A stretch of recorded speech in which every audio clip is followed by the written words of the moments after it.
lights dash in the city, say the system's on the ropes, while the same hands that broke it hold your paycheck and your hopes. They'll sell your sweat for silver, call your sacrifice relief, but every drop of truth we bleed writes another line of belief. Freedom isn't free, it's carved in blood and fire and stone. It's the price of stand tall when they tell you to kneel and go home. They can lock up every promise, tax the air we breathe, but they'll never change the hearts of those who still believe. Cause freedom isn't free.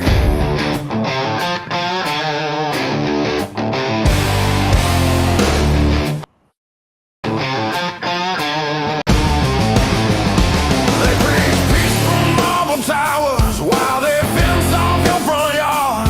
They wave a flag made out of rules and call obedience smart. They'll brand your voice as danger, they'll mock your faith as greed, but freedom don't need permission, it just needs men who bleed. Freedom isn't free, it's carved in blood and fire and stone. It's the price of standing tall when they tell you kneel and go home.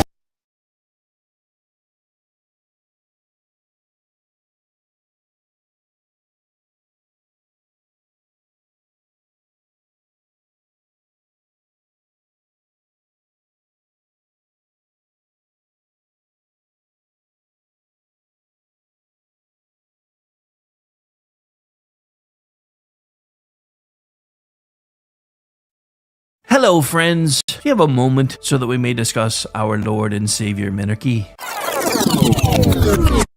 No, seriously, I'm just kidding. Hi, my name is Rick Robinson. I am the general manager of KLRNradio.com. We are probably the largest independent podcast network that you've never heard of. We have a little bit of everything, and by that, what I mean to tell you is we have news, pop culture, special events, conspiratainment, true crime, mental health shows, drama productions, and pretty much everything in between.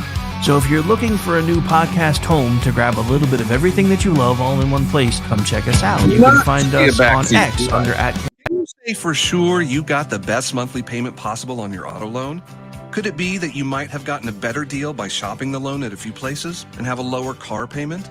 Next time, before you go car shopping, visit Communication Federal Credit Union first. Our auto loan experts will find you a perfect loan and get you the lowest monthly payment we can. Communication Federal, your auto loan experts. Restrictions apply. Federally insured by NCUA.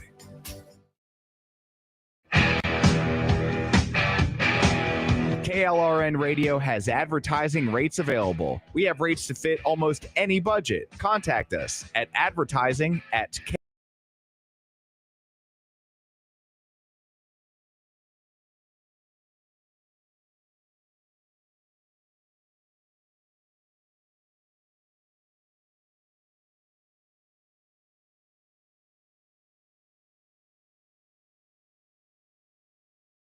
And it's growing really fast.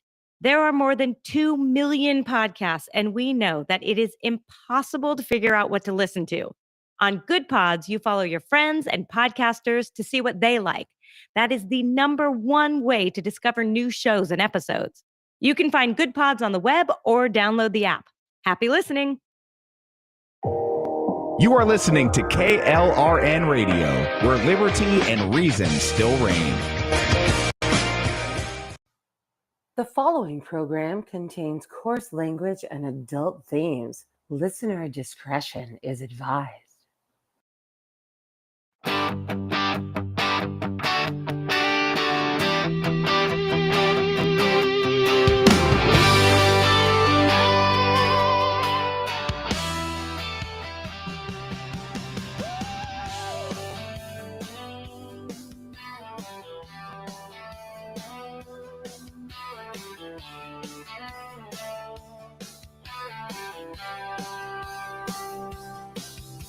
From red dirt roads to the Capitol steps, Rick's calling truth, no time for regrets. Fire in his voice, facts in his hand, talking sense to the heart of this land.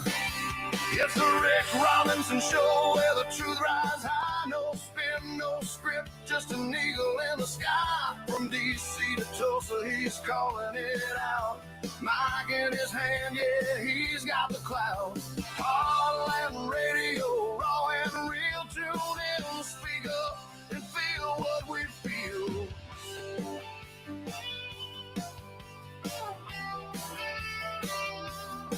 He's breaking down the noise, cutting through the lies, shining light where. Uh-oh, guess what day it is? Guess what day it is? Huh? Anybody? It is Wednesday, my dudes.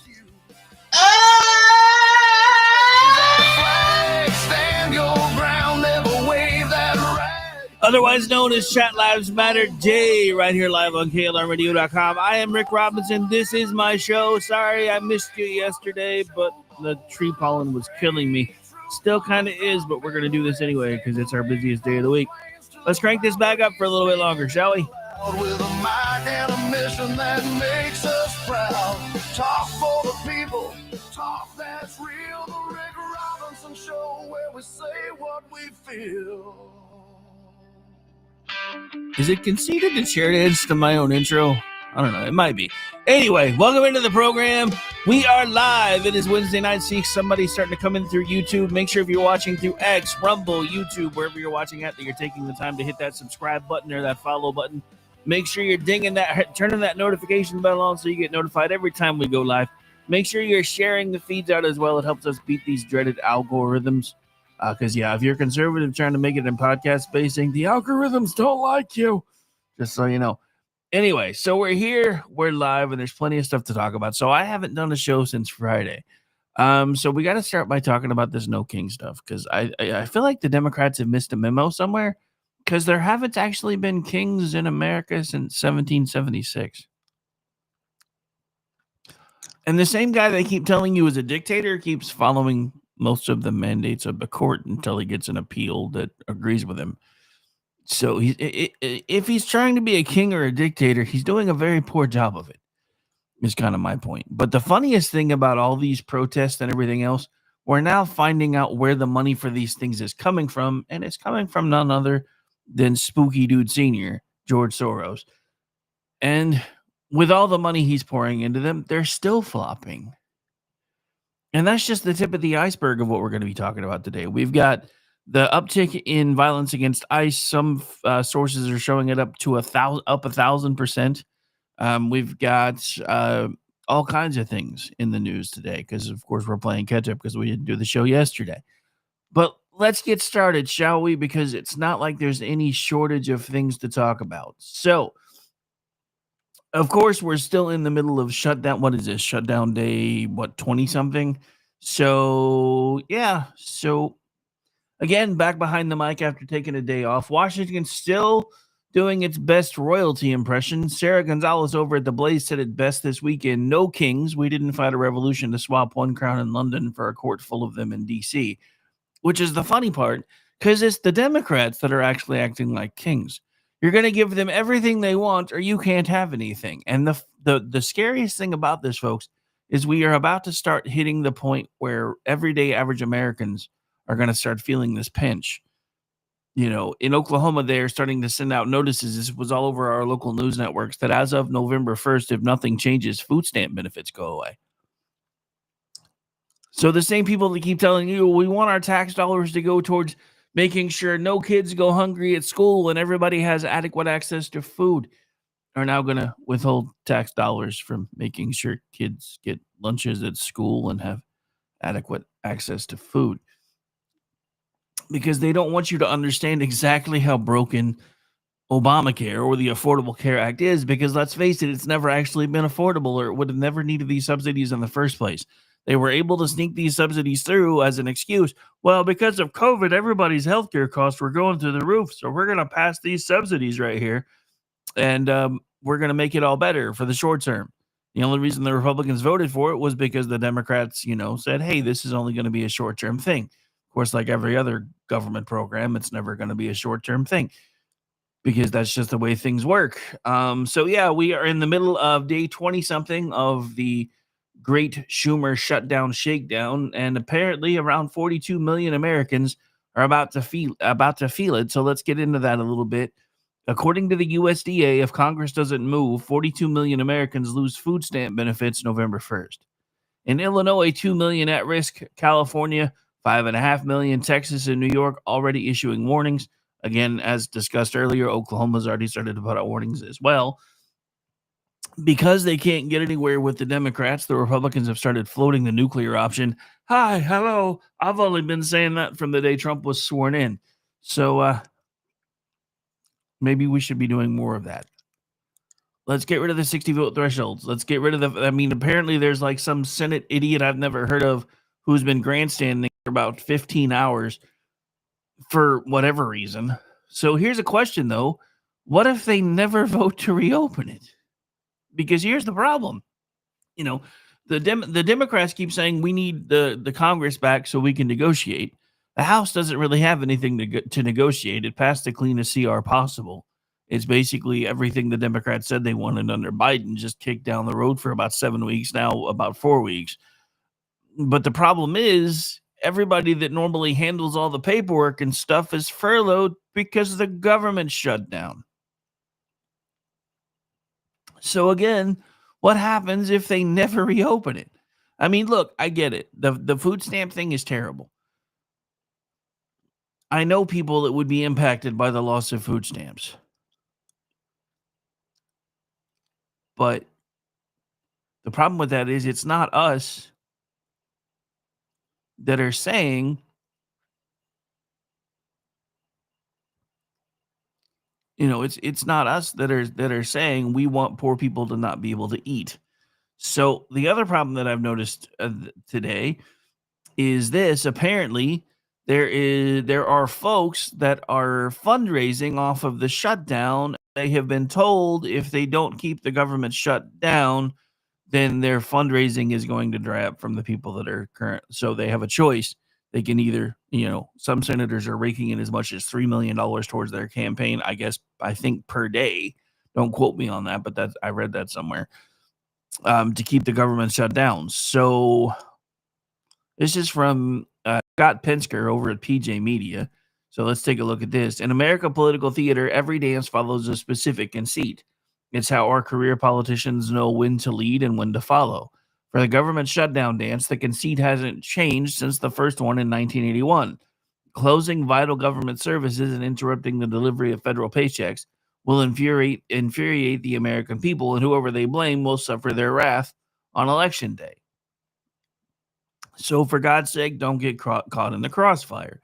That's why the DC finger-pointing, grandstanding, and name-calling had already reached a fever pitch. Losing the blame game could cost them their political future. Priority number one was making sure the American people believed that this was the other party's fault. But what if that entire conceit, the central premise of the dance, was all wrong? What if the American people want the shutdown to go on and on and on? So here we are. 51% of Americans want the government shutdown to continue. A narrow majority of voters, including 2/3 of Democrats, are in favor of having the current government shutdown continue. According to there's a full story link we'll be getting to in a minute. But so 2/3 of the Democrats want the shutdown to continue, as well as 41% of Republicans and 44% of independents. Republican skepticism of big government is on brand by nature. Conservatives are far more critical of federal overreach, even though they support President Trump. At least when the government's closed, it can't be doing any harm. We'd expect an elephant to have thick skin. Not so for the donkeys. The Democrats, the government is humanity's most hallowed institution, the pinnacle of human achievement. The government isn't just all important, it's the solution to all of our problems. And often the cause of our problems, but let's not dwell on that for too long. It is rather astounding. As much as liberals love the government, they hate Donald Trump even more. As someone who closely tracks the press, it's been amusing to watch the liberal media gradually reach the realization that their cherished, beloved, godlike government just might be expendable. You could almost hear those creaky wheels very slowly turning in PMSN Now's host heads. These are titles from PMS Now on September 19th. Democrats think they can win a government shutdown. That's a lousy bet. PMS Now, September 27th. Democrats warn of Doge 2.0 if the government shuts down. PMS Now, September 28th. Will Democrats or Republicans blink first as the U.S. hurdles towards a shutdown? MSNBC, about to be known as MS Now, or as I call them, PMS Now, September 30th. Democrats warn shutdown will hit healthcare and working families hard. PMS Now, October 1st. The government is shut down. Some Democrats may already want to cave. PMS Now, October 2nd. How Democrats think they can win the shutdown. PMS Now, October 6th. Democrats defying the conventional wisdom of government shutdowns. PMS Now, October 8th. One of the best days for Democrats. How healthcare is the shutdown is working in party favor. PMS Now, October 9th. Democrats proved the insiders wrong on the shutdown. PMS Now, October 11th. Democrats can't risk losing this opportunity. PMS Now, October 21st. Republicans are losing the political battle over the shutdown. The problem is, are they really, though? According to a most recent Rasmussen poll, they're reflecting two moving parts. First and foremost, the aforementioned observation, the level of Trump derangement syndrome is simply off the charts. We're talking a frothing, fanatical hatred of the American president.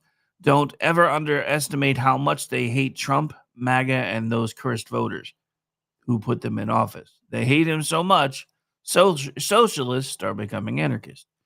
But the other moving part is this,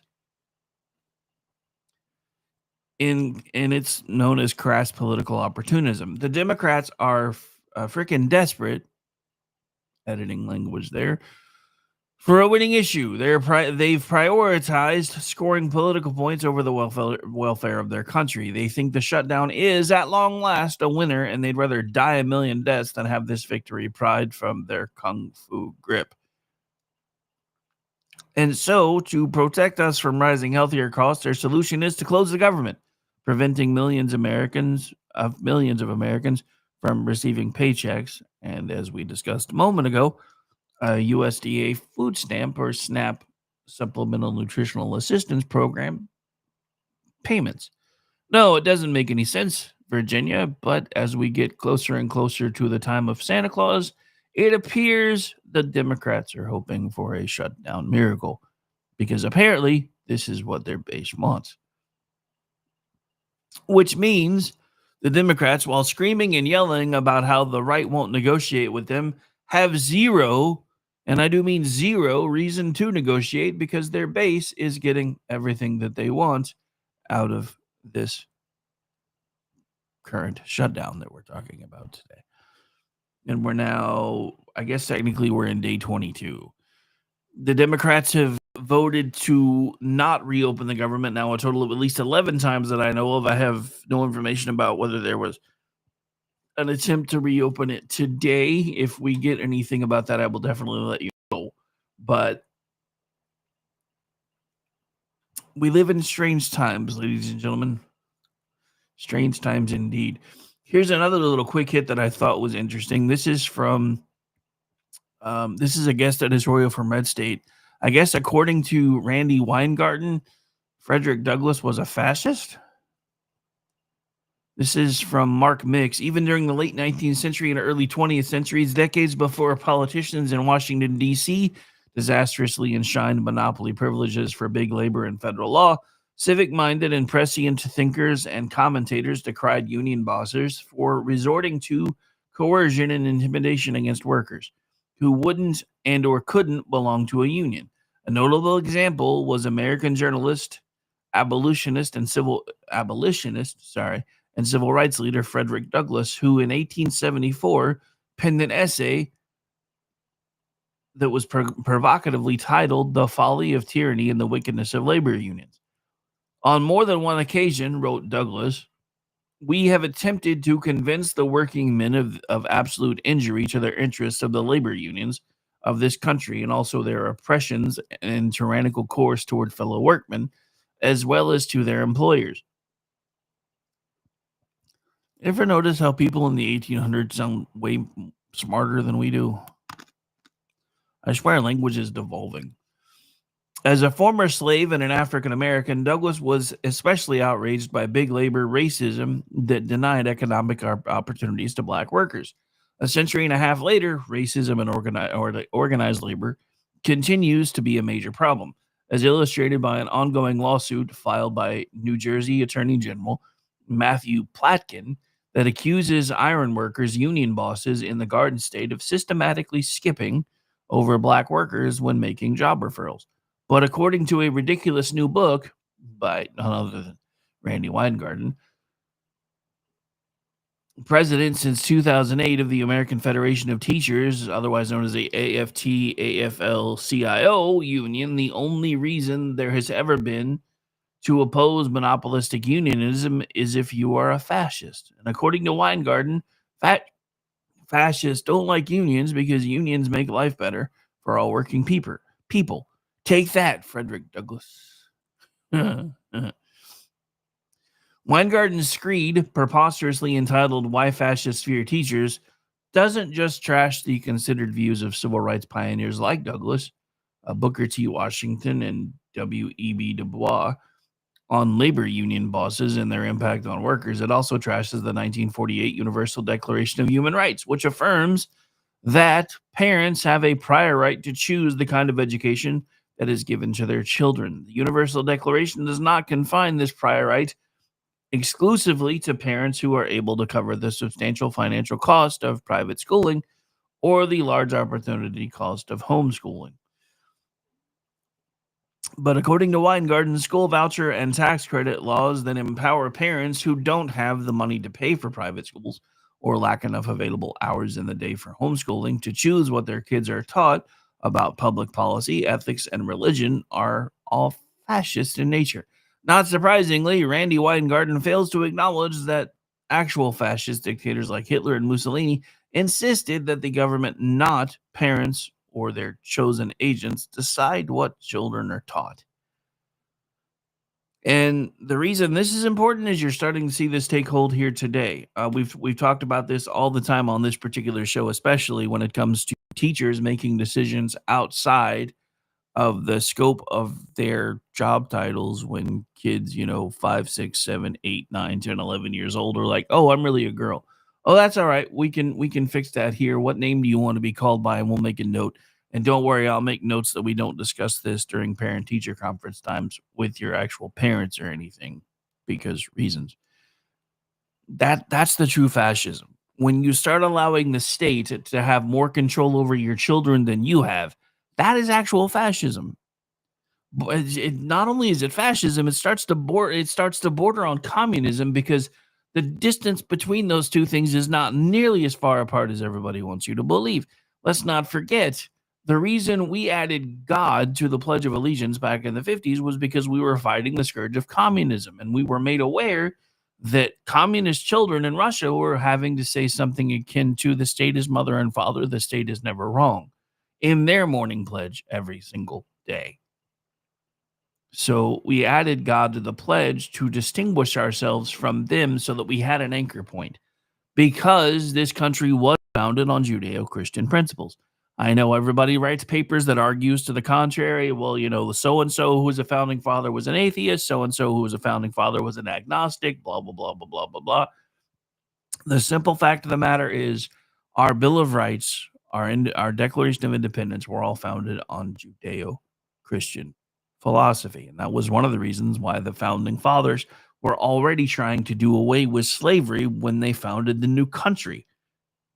They couldn't figure out a way to get it across the finish line, so they did something else, which is now being touted as one of the worst things for black people in history, when in reality, if we had done the 3/5 compromise, the South would probably still be running the country today, and slavery would still be a thing. Well, more of a thing than it actually is, because much like everything else in the world, it simply changes, evolves, and changes names. And if you're not keeping up with the shell the P is currently under, you might not have noticed. But it's funny because it's the Democrats that are still on that side. We're going to be getting into that today, too, as we keep watching all of the uprisings from the ICE protest. Apparently, there was an issue in New York City when they did a raid on Canal Street where there's a bunch of illegal vendors who happen to be not only illegal, but also selling counterfeit goods. But, that's federal overreach, blah, blah, blah. Then you've got, I guess, Portland, where I think it was Portland where an ICE arrest, somebody started trying to ram the ICE agents. Again, let's keep in mind, depending on the sources you look at, attacks on ICE agents are up anywhere between 400 to 1,000%. But sure, let's just keep pretending everything's gonna be okay. That there's no issues, that there's nothing wrong, that it's all just a bunch of crazy hoopla and a bunch of people talking about things that they don't know. So before we close out this segment, I want to circle back. That's a tease for what's coming up because we got some circle back Saki moments later in the show. But I do want to circle back to the No King stuff because $7.6 million in funding and a bunch of slick signs that were probably purchased with that funding. It still didn't work. So No King's protest erupted across the country this weekend, but per usual, they were anything but organic. George Soros' Open Society Foundation funded the protest nationwide, awarding $7.61 million in grants to the group behind the No King's protest. So when you go to their website, George Soros has actually donated over 32 billion, that's billion with a B, dollars of his own money to that foundation, which they then go on to fund all of these leftist rags, Black Lives Matter, No King protest, according to Blaze TV host Sarah Gonzalez. I think it's a joke. I looked at the people, they're not representative of this country, and I looked at all the brand new signs. I guess it was paid for by Soros and other radical leftist lunatics. It looks like it was, if we're checking it out properly, Trump said in response that this all seems rather astroturfed. I mean, that wasn't his words, but it might as well have been.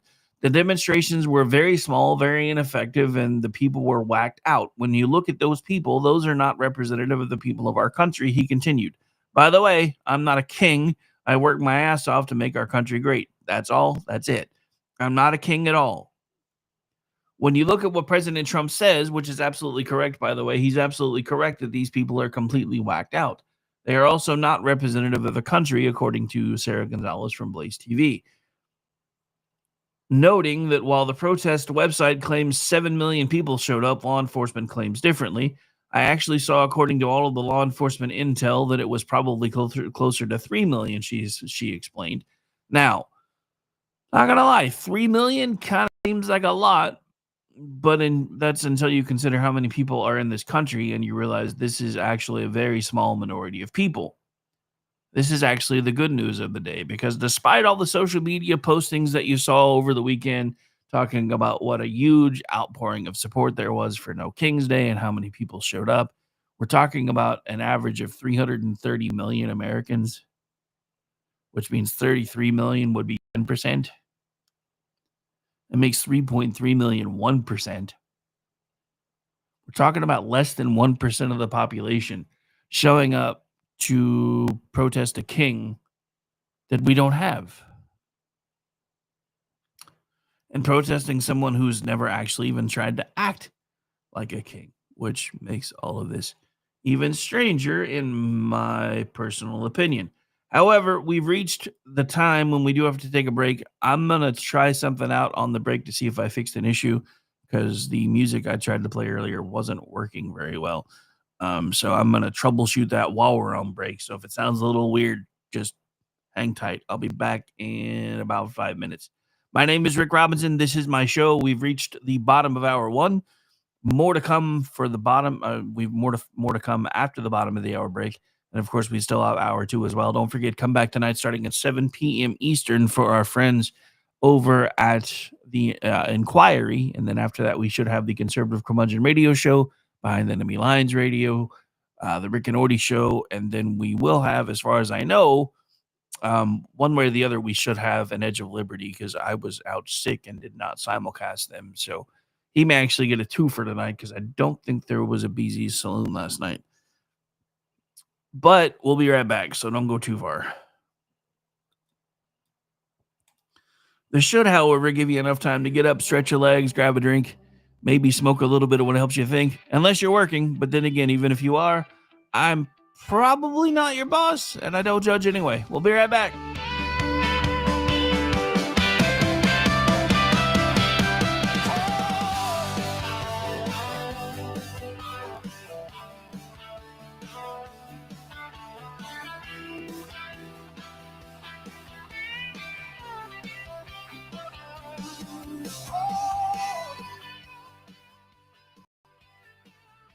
Hello, friends. Do you have a moment so that we may discuss our Lord and Savior Monarchy?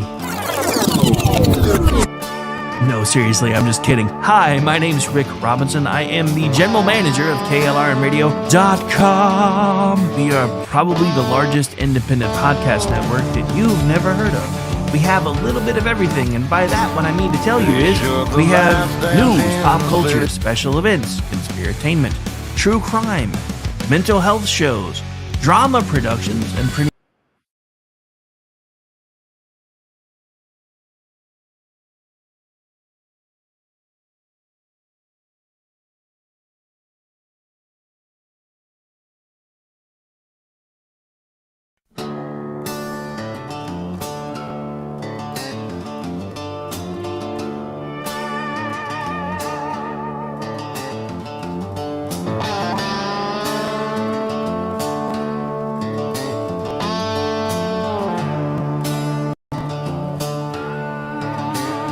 They shut the lights down in the city, say the system's on the ropes, while the same hands that broke it hold your paycheck and your hopes. They'll sell your sweat for silver, call your sacrifice relief, but every drop of truth we bleed writes another line of belief. Freedom isn't free, it's carved in blood and fire and stone. It's the price of stand tall when they tell you to kneel and go home. They can lock up every promise, tax the air we breathe, but they'll never chain the hearts of those who still believe. Cause freedom isn't free.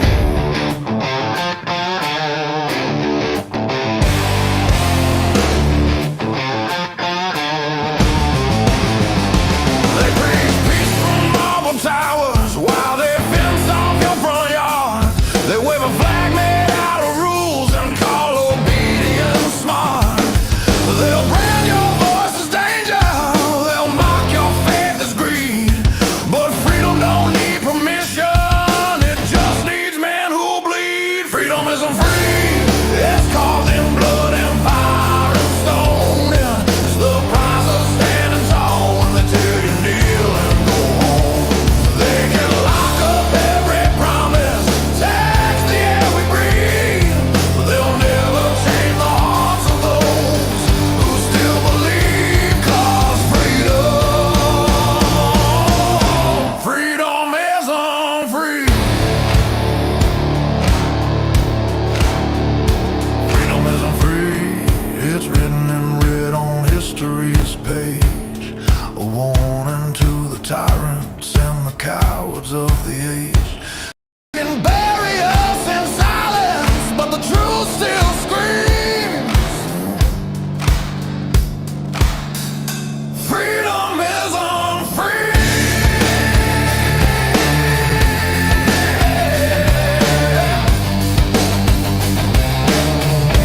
Freedom isn't free.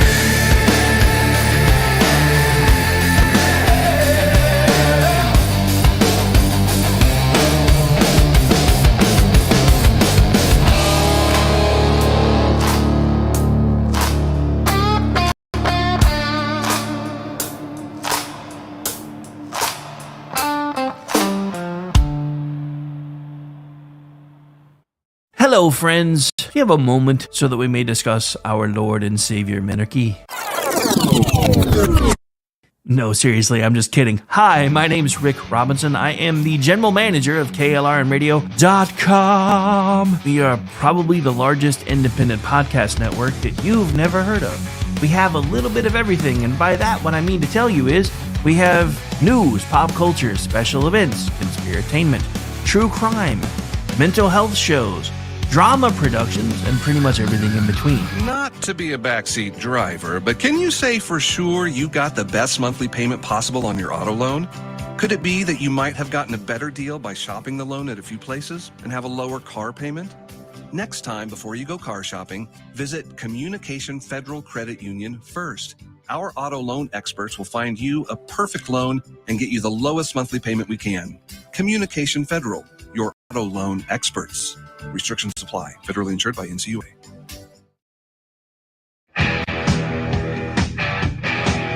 KLRN Radio has advertising rates available. We have rates to fit almost any budget. Contact us at advertising@klrnradio.com.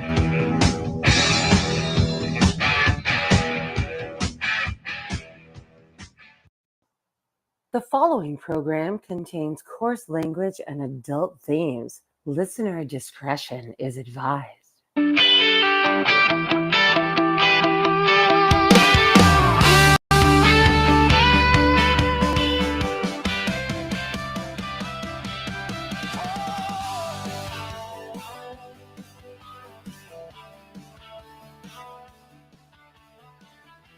And welcome back into the program, ladies and gentlemen. Hour one still underway. Make sure you're telling your friends about the show being live. I know things are a little weird because I took yesterday off, so nobody was really looking for the show today, and I didn't promote it very well because I've been trying to play catch up on a million other things because, like I said, Treegasms tried to kill me this weekend, but I survived. Anyway, so we're back.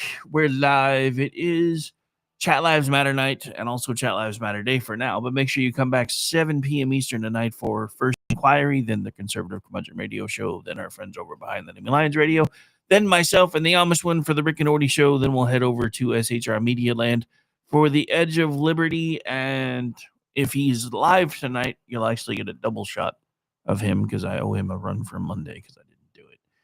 So either way, you'll get at least 1 hour of him, potentially 2-ish, depending on how long he runs tonight. Because unfortunately, it looks like there was no BZ last night. Haven't heard from him. I just hope everything's okay. So anyway, so we're back. We're live. Let's dig into the notes some more. And I apologize. I'm still trying to find out if some of what's happening is on Restream's side or my side since we upgraded our equipment here. Seems like occasionally a few things are still going kind of cranky. But Restream keeps making changes to their setup, so I don't know if it's my issue or theirs, but I'm trying to find that out. All right, so as well, I guess before we get too much further into this, because I haven't done it yet, let's talk about our friends over at Freedom Chat. All right, so this whole text message thing with the Attorney General candidate could have been avoided. So could have the recent Republican scandal with a bunch of kids being sarcastic and saying things that they thought were funny that they thought would never see the light of day. If they were only using such a program that I know of called Freedom Chat, that one is basically think Signal, but on steroids. So Signal's a great platform. I'm not trying to down them at all. However, Freedom Chat does some things Signal doesn't do. Like, only allows people that are creating the conversation or the chat to bring people into the chat, for one. For two, it has settings so you can make sure that in any particular conversation, your post there and anybody else's post there only remain visible to everybody within the group for a certain amount of time. It's called the self-destruct feature. And also, they have the ability to set it where nobody, and I mean absolutely nobody, can grab a screen capture from their phone to basically, run to the media or go rat out to a bunch of your friends the crazy things that you may or may not be saying. I'm not condoning saying crazy things. I'm just saying if there had been Freedom Chat in the White House, there would have been no Signalgate. If there had been Freedom Chat in the Young Republicans, there would have been not a bunch of scalps being collected the last few weeks. Now, I don't care which side of the issue you're on as far as that goes. I personally think it was a bunch of kids that have spent their entire lives being called Nazis and fascists and everything else, leaning into it, making jokes about it. Not that they actually meant it, but what do I know? All right, so as we finish the last little bit on the shutdown segment, because it went a bit long, so Republicans are again considering the nuclear option, which is pastime in my opinion. Meanwhile, as we've talked about previously on the program, TSA is buying ads to say they're shut down, which I get is good messaging, but also seems a little weird that during a shutdown, a government agency can buy ads, but we can't fund food stamps. And now Schumer's crew is suing Kristi Noem under the Hatch Act for talking about it, a law that doesn't even apply for reasons. Schumer calls it hostage taking. I call it Tuesday. Again, 42 million families are waiting for Congress to do its job for reasons.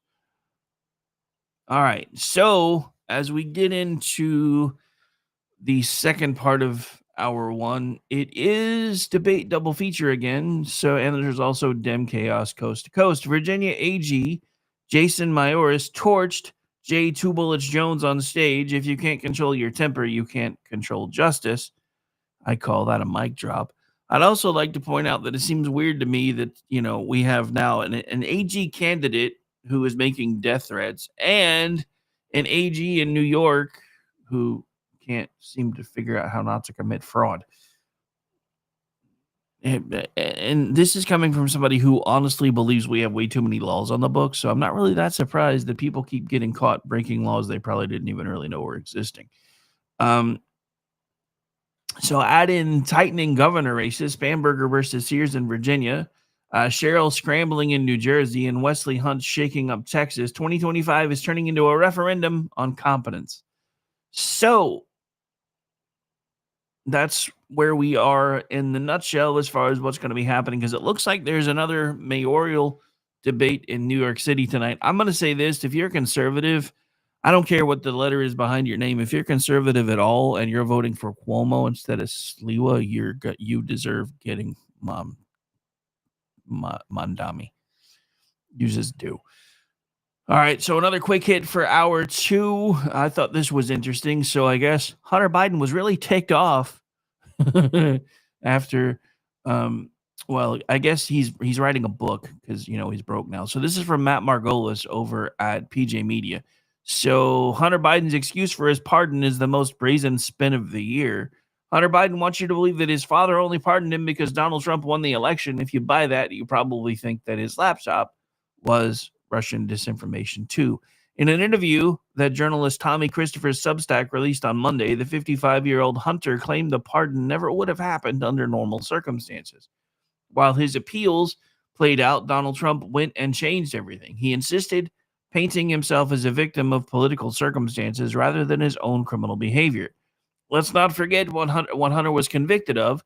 He pled guilty to evading $1.4 million in taxes that he owed to the IRS and was separately convicted on felony gun charges. These are not minor infractions, ladies and gentlemen, or trumped-up political prosecutions. See what I did there? These were serious crimes with serious evidence, including materials from the infamous laptop the media spent years pretending didn't exist.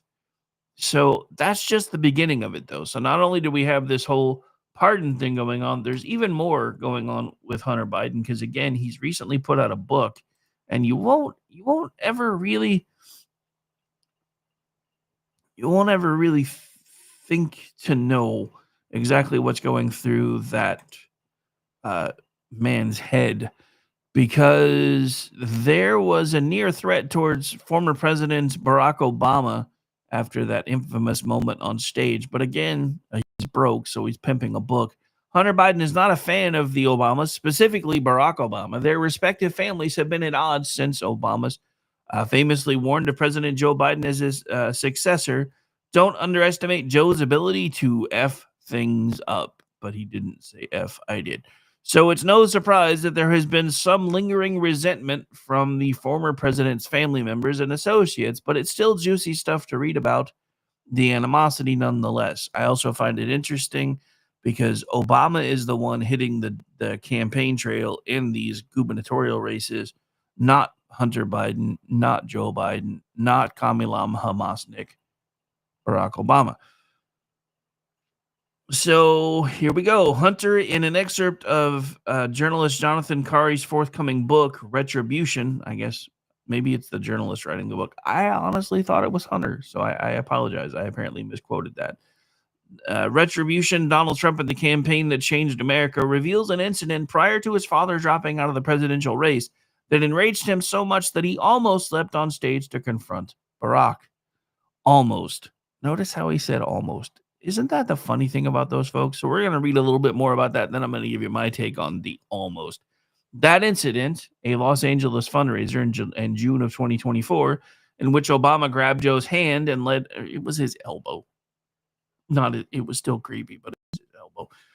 And led him off stage following an appearance with the faux comedian Jimmy Kimmel. We all remember that moment, of course, when Biden froze for a bit. Barack had to grab his arm and escort him backstage. And here is a clip of it, I believe. Let me see if I can make this work.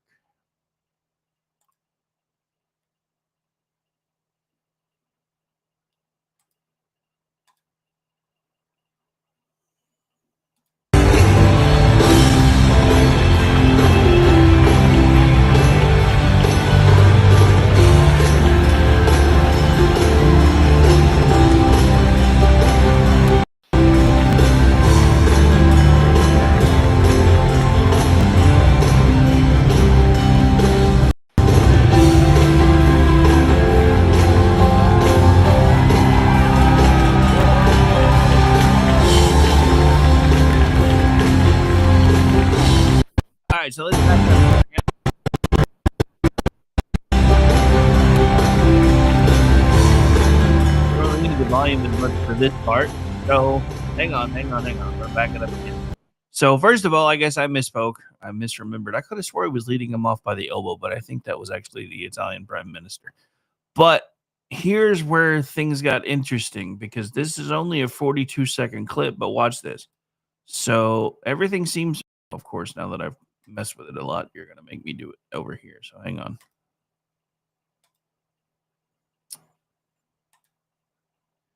Okay, so I think whatever's going, remember the internet outages that everybody was complaining about yesterday? I think they're causing issues for me here somehow. I don't know how or why, because I don't think I have anything tied to Amazon anywhere, but everything's being extra cranky today, so I thought it was just me. All right, so hang on.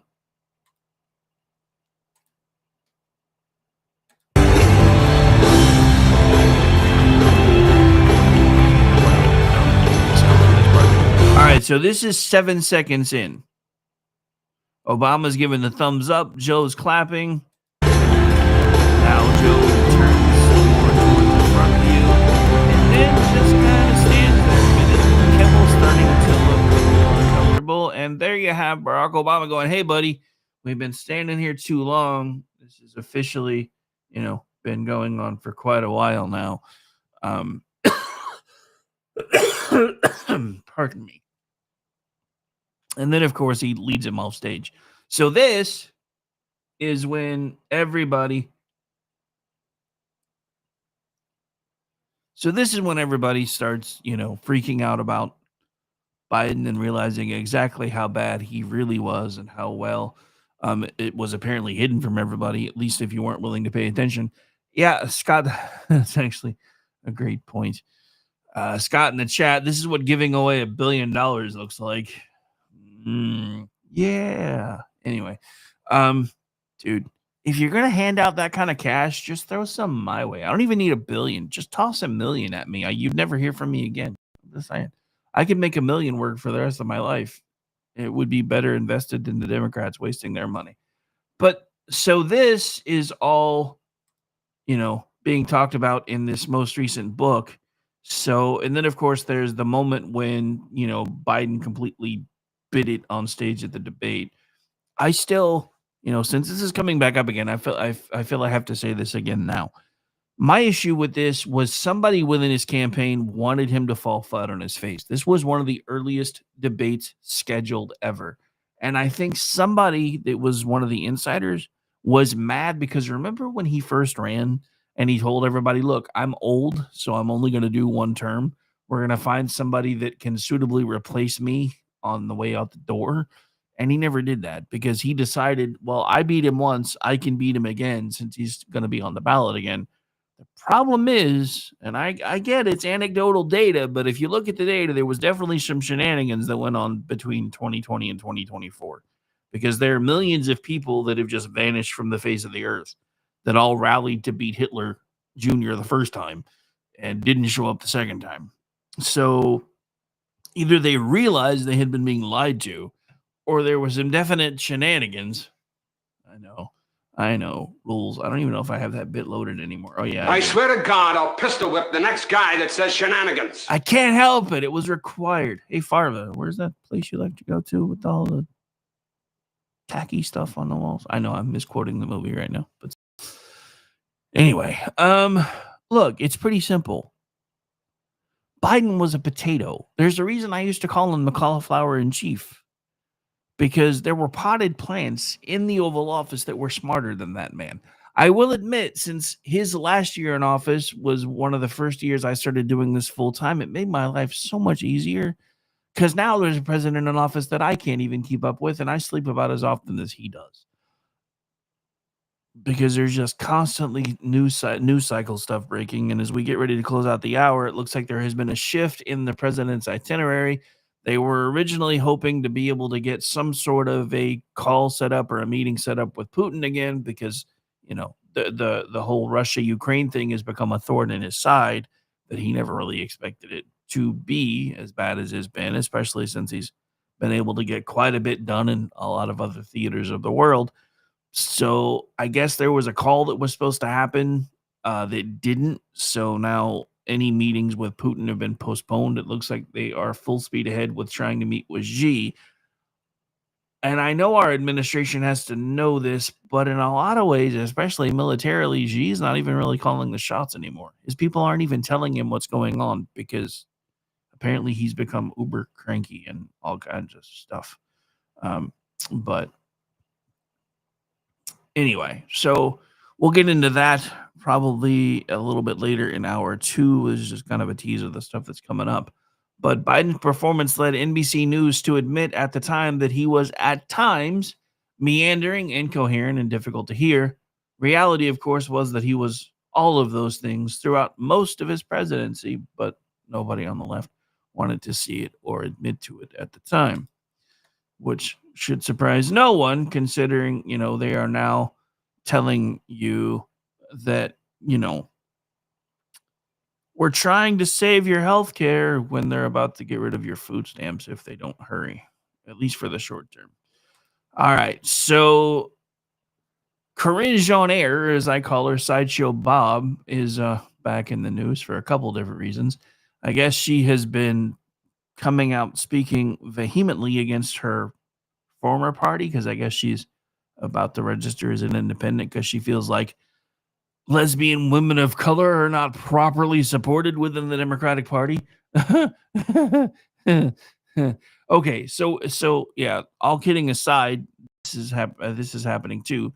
So former White House press secretary Karine Jean-Pierre, as I call her again, Sideshow Bob, revived Hillary Clinton's deplorables insult in criticizing her successor, Carolyn Leavitt, on Tuesday. It didn't work out very well when Leavitt fired off a scathing rebuke in response. Jean-Pierre, speaking to the panel on The View as she continues touring the country in an attempt to promote her new book, Independent, took umbrage with Leavitt describing the Democrats' party's primary constituency as made up of Hamas terrorists, illegal aliens, and violent criminals. Where's the lie, though? So according to her, she says it's deplorable. I'm using that word on purpose because they don't seem to understand that this is the Trump White House and they don't work for just one man. They work for the American people. Karine went on to take a jab at Leavitt for her epic 3-word response to a smug reporter from the Huffington Post who wanted to know who chose the meeting location for peace negotiations between President Trump and Russian President Vladimir Putin. Your mom did. Oh my God, how did I miss that? Did I mention I absolutely love this woman?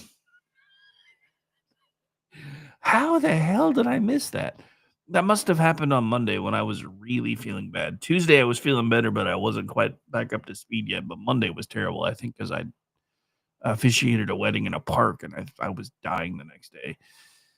Anyway, the White House press secretary is not about not about doing online trolling, Jean-Pierre lectured. It is not. It is an honor and a privilege to have that job and to speak on behalf of the most powerful person in the world. All right. So anyway, I think there's a clip of that here. So hang on. It's not a very long clip, but we're going to play it anyway. Maybe. Maybe. I do want to say something to the first clip that you all just showed. The Democrat Party's main constituency are made up of Hamas terrorists, illegal aliens, and violent criminals. Hearing that, it's deplorable. And I'm using that word on purpose. Yeah. Because they don't seem to understand, this is the Trump White House, that they don't work for just one man. Yeah. They work for the American people. Yeah. It is about coming together about a common good. Yeah.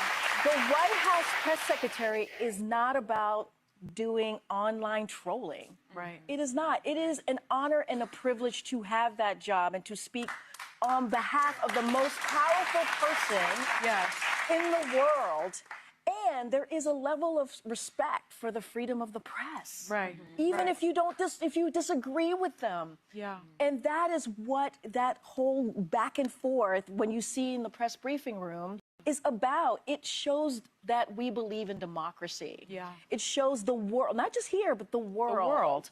That the press is going to do what they need to do to hold us accountable, and we're going to do what we need to do to communicate to the American people about what we're doing. She wants to talk about communicating with the American people. Oh my God, that actually may be more comedic than anything else. Okay, so here is an update. It looks like this happened on Jesse Waters. So hang on. Sorry, my mouse is being dumb, so it always takes a little bit to get these things set up. All right, so you guys should be seeing it on the screen now. For those of you watching on the video, audio is coming now. For those of you listening later, or actually, hang on, not now. In a moment, it will be though. I promise. Because did I mention everything's being really, really glitchy today? I still think what's happening with the interwebs is happening everywhere. She called you deplorable, and you say? Oh, never mind. Well, with all why. due respect to I had to mute that last night because I was pulling from a source over here.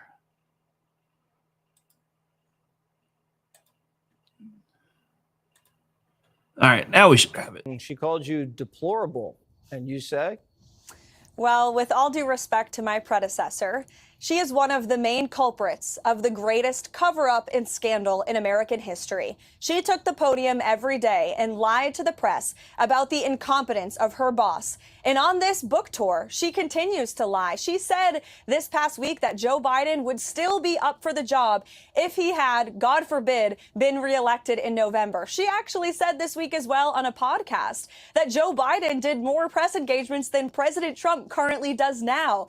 Any person across the aisle can tell you that is a bald-faced lie. And I will just add, when you talk to the real journalists, not the ones who are actually activists that pose as journalists, but the people who actually care about truth, and there are some of those left in the White House press corps, I work with them every day, they will tell you the Trump White House is the most accessible and transparent White House ever. Not only does the president take questions from the press on a near daily basis, multiple times per day, as he did today, but we also provide truthful and accurate information about what this administration is doing and accomplishing. And it's a stark contrast to what they had over the past 4 years, where they were gaslit, where they were told Joe Biden was mentally stable and up for the job. That was a lie. Where they were told the administration was doing everything it could to secure the border, also a lie. I'm very proud to work for the greatest president in history. I know Karine unfortunately worked for the most incompetent president in history, so I guess she has a reason to be bitter, but being bitter will not sell you books. All right, folks, we're up against it. Top of the hour. Hour 2 still to come. For everybody hanging out with me today, I want to thank you for taking the time to do that. I know there are like 10 million people doing what I do now. So the fact that we continue to hold a pretty good share around here at KLR Radio is kind of amazing to me. So just want to take the time to say thank you for that. Make sure you also join us Friday night for the KLR Radio's presentation of The Day the Earth Stood Still. Yes, we do radio plays here. So make sure you come hang out for that too. That's 8:30 p.m. Eastern on Friday. We'll be back. Stay tuned.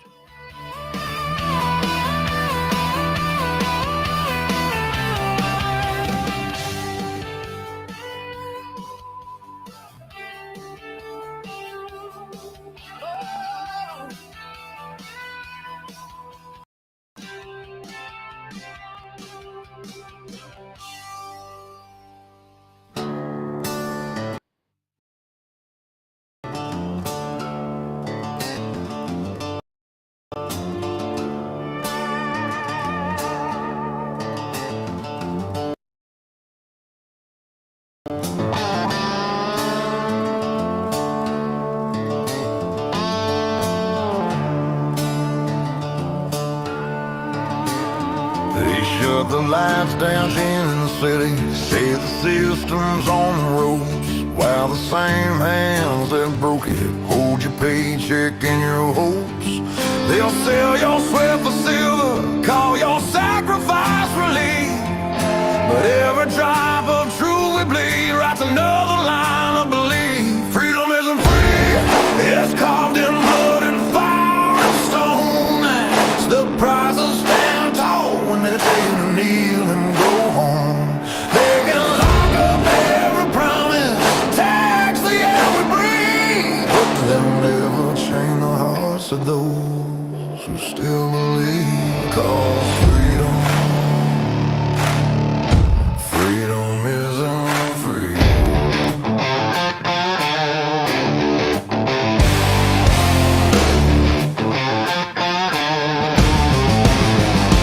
They preach peace from marble towers while they fence off your front yard.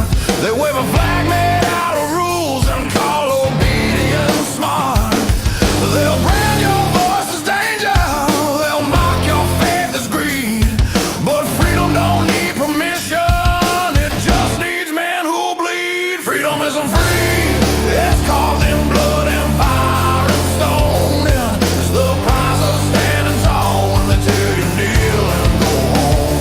They can lock up every promise, tax the air we breathe, but they'll never change the hearts of those who still believe. 'Cause freedom isn't free. Freedom isn't free. It's written in red on history's page, a warning to the tyrants and the cowards of the age. They can bury us in silence, but the truth still screams. Freedom isn't free.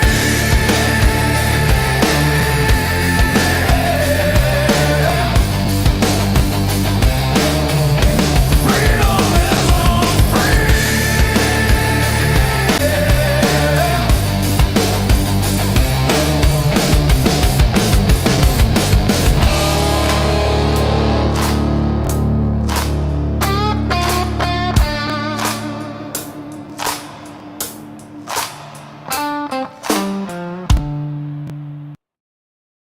Hello, friends. Do you have a moment so that we may discuss our Lord and Savior Minarchy? No, seriously, I'm just kidding. Hi, my name's Rick Robinson. I am the general manager of KLRnradio.com. We are probably the largest independent podcast network that you've never heard of. We have a little bit of everything, and by that, what I mean to tell you is You are listening to KLRN Radio, where liberty and reason still reign. Not to be a backseat driver, but can you say for sure you got the best monthly payment possible on your auto loan? Could it be that you might have gotten a better deal by shopping the loan at a few places and have a lower car payment? Next time, before you go car shopping, visit Communication Federal Credit Union first. Our auto loan experts will find you a perfect loan and get you the lowest monthly payment we can. Communication Federal, your auto loan experts. Restrictions apply. Federally insured by NCUA. Hi, everyone. This is JJ, the co-founder of Good Pods. If you haven't heard of it yet, Good Pods is like Goodreads or Instagram, but for podcasts. It's new, it's social, it's different, and it's growing really fast. There are more than 2 million podcasts, and we know that it is impossible to figure out what to listen to. On Good Pods, you follow your friends and podcasters to see what they like. That is the number one way to discover new shows and episodes. You can find Good Pods on the web or download the app. Happy listening. KLRN Radio has advertising rates available. We have rates to fit almost any budget. Contact us at advertising@klrnradio.com.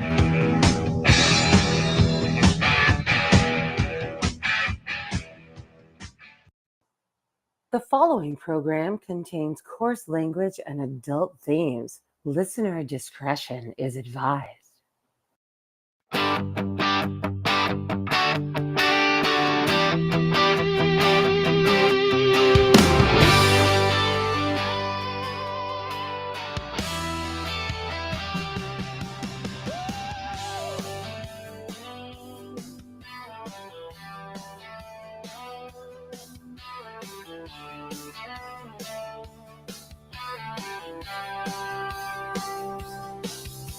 From red dirt roads to the Capitol steps, Rick's calling truth, no time for regrets. Fire in his voice, facts in his hand, talking sense to the heart of this land. It's the Rick Robinson Show, where the truth rides high. No spin, no script, just an eagle in the sky. From D.C. to Tulsa, he's calling it out. Mic in his hand, yeah, he's got the clout. Heartland Radio, raw and real. Tune in, speak up, and feel what we feel.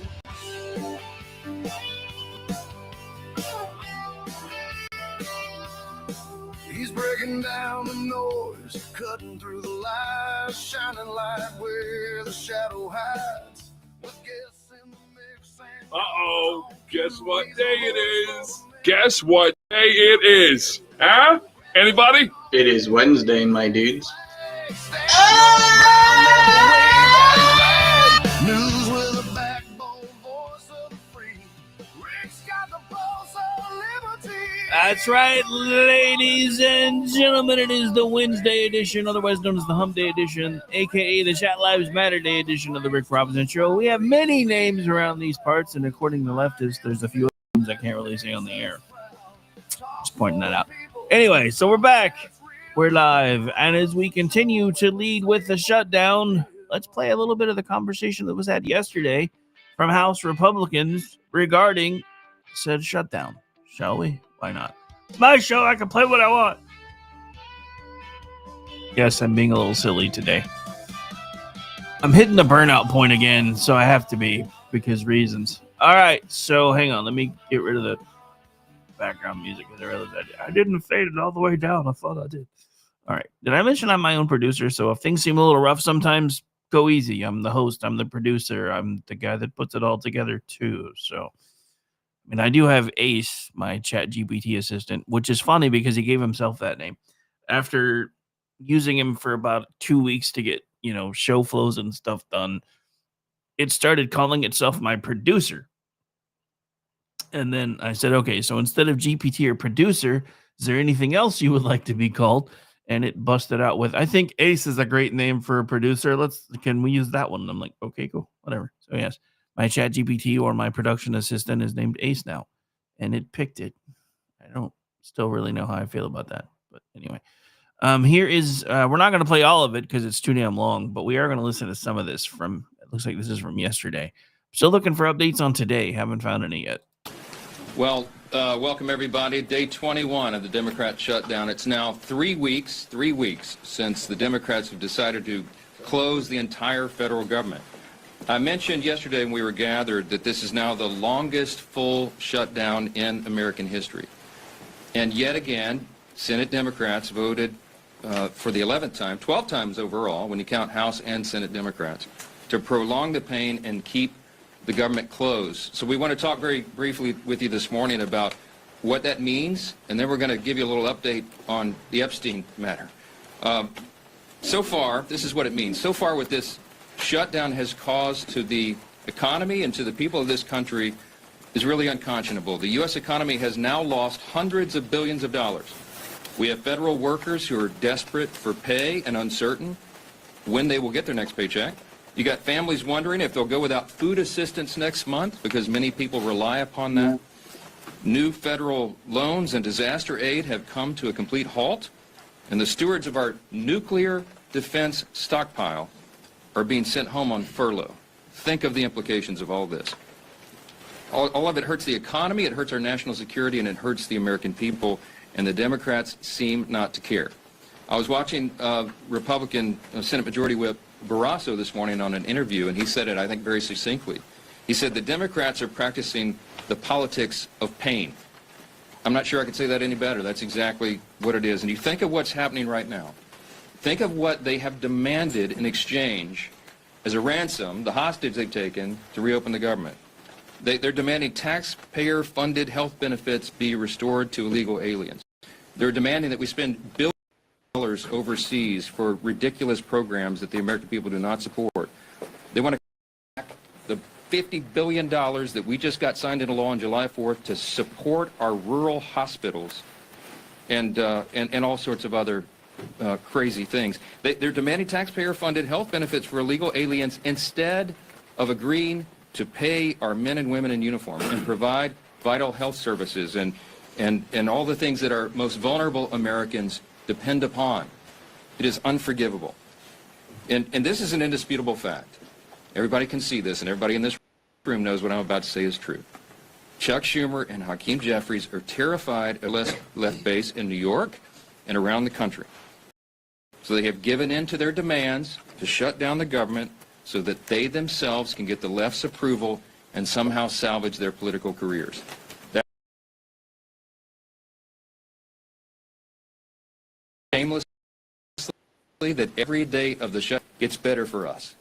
Who's the us? He's talking about he and Hakeem and the Democrats who are afraid of the far left base. So today I want to put a finer point on some of the very real consequences we're seeing and what they mean for Americans around the country.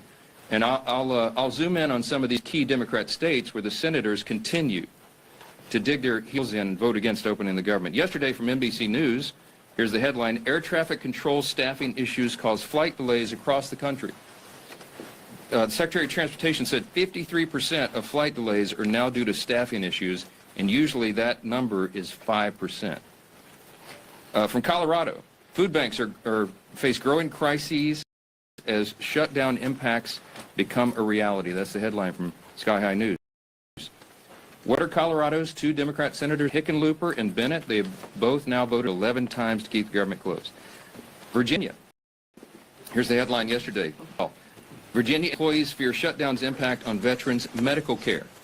And meanwhile, there are two Democrat senators, Tim Kaine and Mark Warner, have voted repeatedly to put their thumb in the eye of those veterans. And they won't end this pain. From Hawaii, Hawaii News Now says, all right, so apparently I missed his Hawaii. talk about this from this morning. It's weird because the news sources I was watching either didn't cover it or I missed it. But there is currently, I guess, a Democrat response to what he said earlier today. So we're going to go ahead and change over to that for a few minutes instead of this, since this is more current. And besides, you kind of need to hear what these people are whining about. So here we go. Day after day, week after week, month after month, and year after year, even when operating under adverse circumstances of being targeted by your own president. With that, it's my honor to yield to my good friend and a fearless champion for the American people, the Honorable Democratic Whip, Catherine Clark. Thank you so much, Leader Jeffries. We are so grateful for your I resemble that remark, sir. And thanks to the You co-chairs bastard. for once again organizing this hearing. And above all, thanks to our witnesses for being with us today. And we want to take this moment again to thank you for the service that you provide to the country. We certainly stand with the words of the leader. You deserve full pay, and you deserve to work in an environment where your work is valued And the threat of random firings, of withholding of pay, is not something that you should live under. And we're very, very grateful for the work you do, as well as for being here with us. This testimony is going to underscore a theme of this White House and the Republicans in Congress. And it's a theme that's at the heart of the Republican budget and this Republican shutdown and this Republican health care crisis. And it is the one constant in the chaos that we are seeing. They always target Americans who have already had to sacrifice. Americans working a second job to keep their kids fed.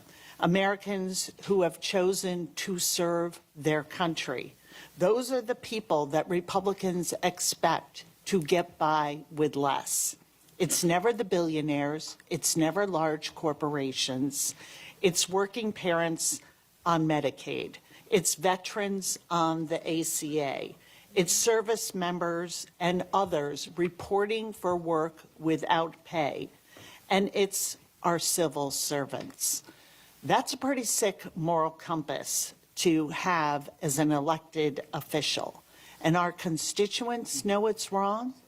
And that's why we are seeing millions speaking out, pushing back, and standing up for a government that is worthy of the American people. Exactly the kind of government our first witness is advocating for. Rob Shriver is Managing Director of Civil Service Strong, a nonpartisan initiative supporting our civil servants and promoting good government. There's Rob, no thank such you thing for being anymore. with Can we us just here take that today, label away? and the floor is yours. Thank you, Congresswoman. Thank you Okay, all I'm for only the gonna stay with this invitation for to another couple minutes, I participate think. in today's Steering and Policy Committee hearing. Thank you to my fellow witnesses, fellow former and current federal workers and community leaders. My name is Rob Shriver. I'm the Managing Director of Civil Service Strong and Good Government Initiatives at Democracy Forward. Our CEO, Sky Perriman, sends her regards. You're She is in nonpartisan, but Memphis, you're where we have affiliated with a group challenged the called deployment Democracy of the Forward. National Guard.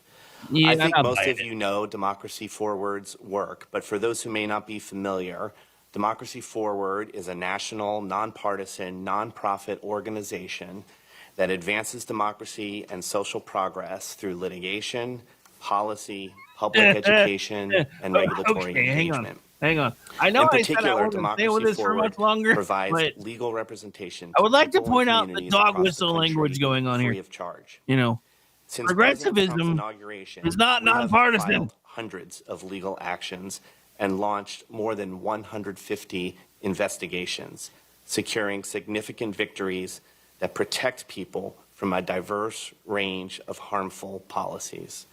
We are still winning nationwide orders, including orders that vindicate the powers of Congress that this president is seeking to take away.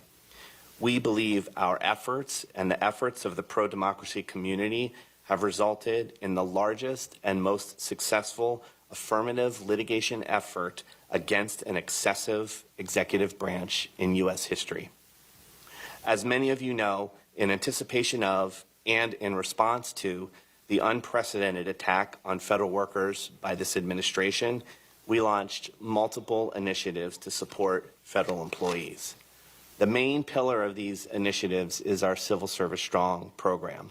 Civil Service Strong has been incredibly effective these past several months in building infrastructure and support for federal workers around the country and in the court of public opinion.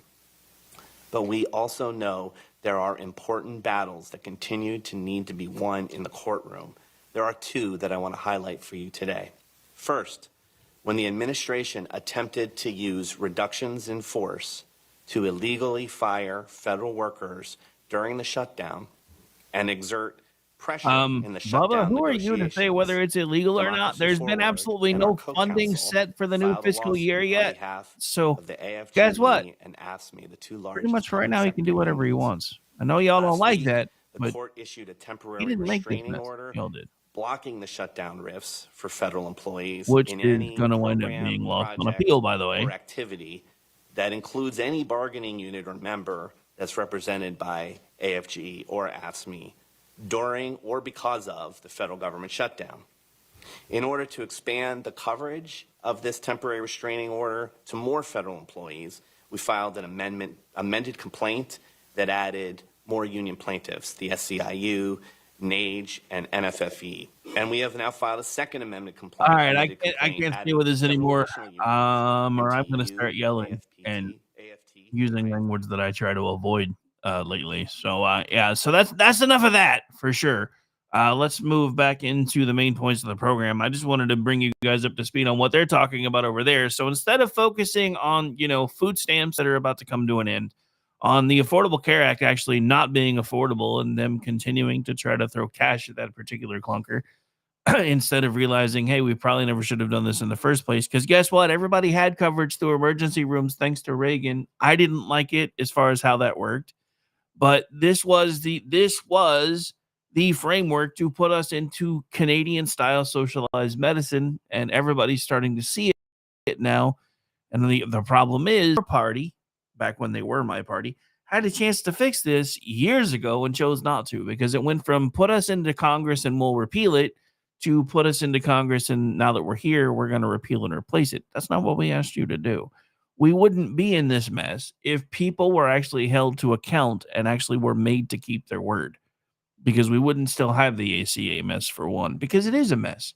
Look, it is a Leviathan that has worked its way into every single aspect of our lives in one form or another. There are now things that are considered protected by HIPAA that were never part of medical records or private medical information before that are now. I know this because of where I used to work, and it's crazy how much of a, like I said, a Leviathan this thing has become. And Sean in the chat, how many years now have we been saying that Obamacare laid the tracks for the single payer system, and that is what it was designed to do, was collapse and lead us into that. Now I'm paraphrasing him a little bit because I didn't do a very good job of reading the quote about halfway through, but that's basically what he just said. And it's the same thing we've been saying for forever.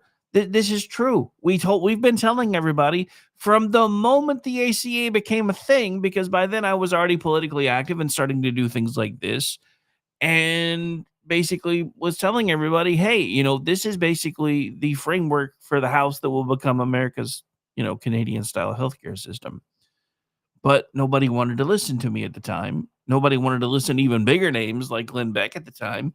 And even the Republicans were like, oh, put us in office and we'll fix it. And then they didn't, because it became repeal and replace. Hey, it's my job. I got to flub things, especially where you're concerned. So, it's a thing. It's what I do. Anyway. Besides, I wouldn't say it was a brilliant comment. It was a good one, but I wouldn't say it was brilliant. That's a bit of an overreach, sir. All right, so anyway, let's get back on the actual topics to close things out. So let's start talking about this. So in Manhattan's Chinatown, ICE and Homeland Security hit Canal Street for a counterfeit raid. Crowds shouted ICE out of New York, and one vendor was arrested for assaulting a federal officer. Assaults on ICE officers, as we've talked about earlier, up anywhere between 400 to 1,000%, depending on where you look, since 2021. Over 230 attacks last year alone. That's not immigration. That's not immigration tension. That's actually anarchy. Then let's head over to Portland. According to Red State's Eli Shepard, and as he put it, protesters about to fuck around and find out. Pardon me, had to be said that way. It was his title, although he used FAFO. Federal authorities finally moving in after rioters torched property again. Trump scored a legal win, reauthorizing tougher prosecutions. Quote, when you burn your city and expect mercy, you get the same justice you demand. And it's not just the streets.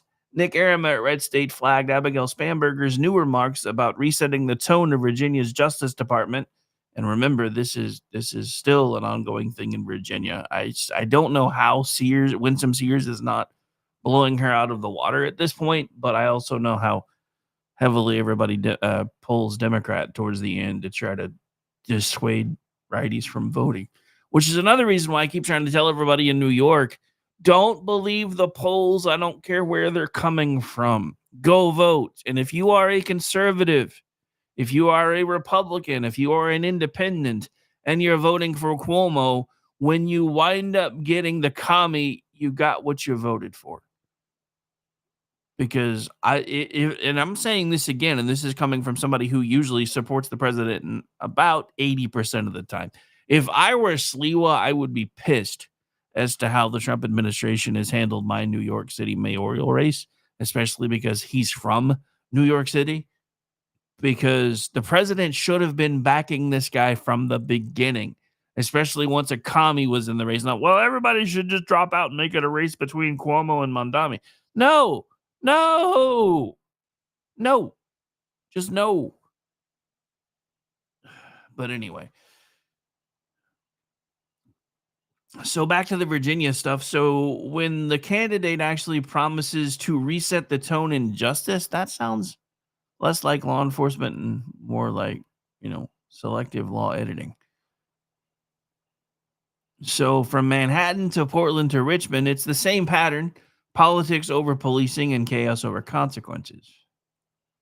The left has spent the last decade or more demonizing law enforcement. You can't seem to act shocked when law enforcement finally starts trying to do its job again after being made to feel like they couldn't or didn't have to. When you have a president who is about law and order, I mean, let's face it, there has been a total shift here as far as how things work in this country, from our military to our law enforcement and everything in between. We have reset America's tone. We are now leading from the front again in international politics. We are now leading from the front again when it comes to peace through strength. We're now leading from the front again when it comes to enforcing our federal laws regarding immigration, instead of just taking a back seat and saying, they're already here. No. So yes, all of these folks that are screaming and yelling about all the different things and how terrible all of it is need to just take all the seats. Because this is what America voted for. You might not like it if you're part of the other side, but this is what America voted for. America did not vote for what the Democrats are trying to do in Congress right now, which is do everything they can to derail President Trump's administration, President Trump's plans for what to do with the country. And I'll be honest, half of what they said was going to fail and blow up in his face has done the exact opposite, which means they don't know what they're talking about either. So I'm going to say what I've been saying since day one. Let the man cook. And let me say this to you another way, because I've been saying this now for 22 days. If the Democrats really believed that what was about to happen with the government staying open was bad for the country, they would have voted for the CR and said, this is apparently what the majority of Americans voted for, so we're going to let them have what they voted for. And then they would sit back and watch as everything imploded. The problem is everything they've expected to implode hasn't imploded. And the simple fact of the matter is, if they allow this to go forward without the subsidies being extended before the government gets reopened, everyone is going to see exactly how unaffordable the Affordable Care Act is. People are already starting to see it from the notices. That's why Schumer and Jeffries are doing such a terrible job, in my opinion, of spinning this as something that is the Republicans' fault, not theirs. Because they won't continue these subsidies. You guys were the ones that agreed to sunset them in the first place. Why? You knew how broken the system was. Let me tell you why you agreed to sunset them. Because you knew the Republicans wouldn't vote for them otherwise, but you also knew when it came time to sunset them, you would do what you always do and dig in your heels and say, no, we need these things. Otherwise, medical coverage is going to become unaffordable again. Well, if it's unaffordable without continued government subsidy, extended and even more in-depth government subsidy, that means it was never affordable in the first place. So how about we start coming together to figure out how to make healthcare work for everyday average Americans instead of continuing to throw more money at this crap fest? You know, the easiest way to make healthcare more affordable? Start making doctors and hospitals post their pricing so that people know what they're paying for. So there isn't a $10,000 difference between when you get a bill when they expect you to use insurance and a bill when they expect you to pay cash. That needs to change because everybody's healthcare premiums are going up because everybody milks the system. But they milk the system on purpose because the hospitals know they're not going to get everything paid that they're supposed to get paid. So when they have the ability to spread it around through insurance companies, that's why you pay $10, $11, $12 for a Tylenol. because that helps offset the money that they're not getting from the people that don't have insurance and don't have the ability to get paid. But while they're passing those costs along to you as the people that are part of that same network provider that they're bilking those people that actually can't afford to pay their bills from, they're also double dipping and going back into the federal government and saying, hey, this person couldn't pay their bills, so that gives us access to federal Medicaid money. And never mind the fact that they already bill triple the amount through somebody else's insurance company just to try to pad the bill a little bit more anyway. And they do that with pretty much every single paying customer. That is the real reason why our healthcare system is broken.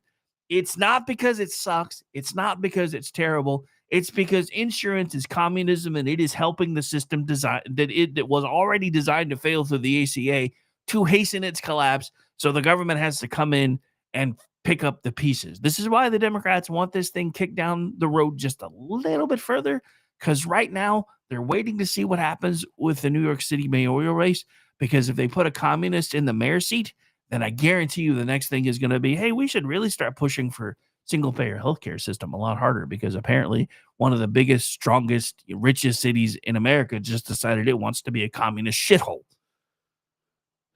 I know. I promised you guys I was going to work on my language. Today's not the day for that. I'm a little, as BZ says, I'm a little backed up. All right, so bottom of the hour, got a little bit more to come, but on the other side of the break, before we get there, we got to talk about this though. War of the Worlds, Friday night, 8:30 p.m. Eastern, right here live on KLR Radio. Now, why does it say War of the Worlds? Hey, Ace, you messed up, brother, man. It's the day the earth stood still. Sorry, apparently Ace pulled from some old notes.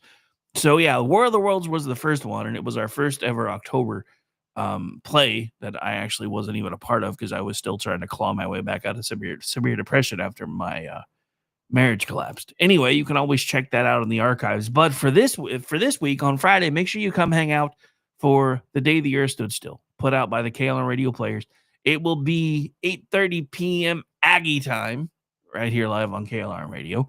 And then after the play is over, there will be a bit of a cast wrap party where we'll also apparently be announcing the winter play, because I guess they've already gotten that lined out and ready to go. And even though I'm kind of the head honcho around here for this kind of stuff, I like to be left in the dark. For me, it's kind of like a present. I get surprised, and then I get to find out what lines I'm usually doing like a day or so before, so I can figure out how I'm going to ad-lib them. So look, if you're looking for like polished, worthy of, being part of what the hell is that audio podcast, that audio book group? I can't think of the name of it right now. I keep wanting to say Audacity, but that's the audio editing software that we use. Anyway, I can't think of the name of it. You guys probably know what I'm talking about. Yeah, if you're expecting that, it probably won't be that. Let's be honest. This started as a COVID creation and basically was, the original concept was think of yourself sitting in 1960s Vegas, reading a script, drinking some drinks, a la the Rat Pack. And then it was very popular and everybody loved it, so it became a thing. It was started by none other than Mickey Blowtorch, who eventually left the network after he got married. I'm not going to rag on him as hard as Jeff was last night on Manorama, but he is coming back to play one of the lead characters on this week's production, so I'm really happy about that. But anyway, so I think I have gone a little bit over what I planned on talking about, but make sure you guys are back and hanging out for that Friday night. KLR Radio Players present The Day the Earth Stood Still. And remember, the one that started it all was, in fact, the War of the Worlds, which is why I think Ace got confused. But we'll be right back. More to come on the other side of the break. Stay tuned. Hang on, I just realized I don't have that set in the right spot. All right, so let's try that again. We'll be right back. Stay tuned.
You are listening to KLRN Radio, and reason still reign.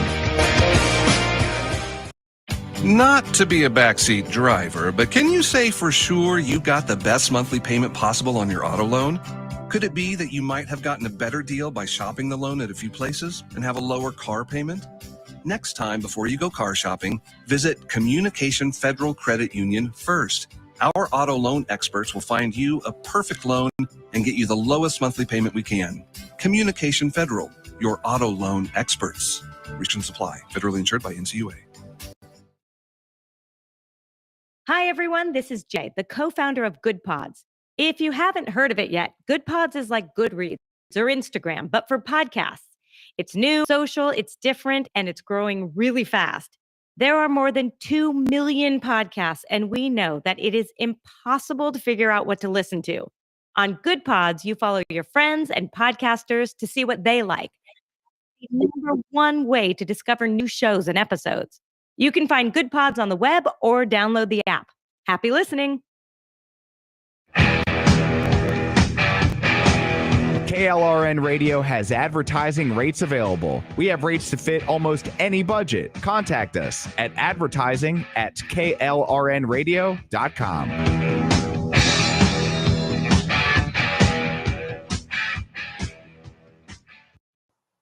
The following program contains coarse language and adult themes. Listener discretion is advised.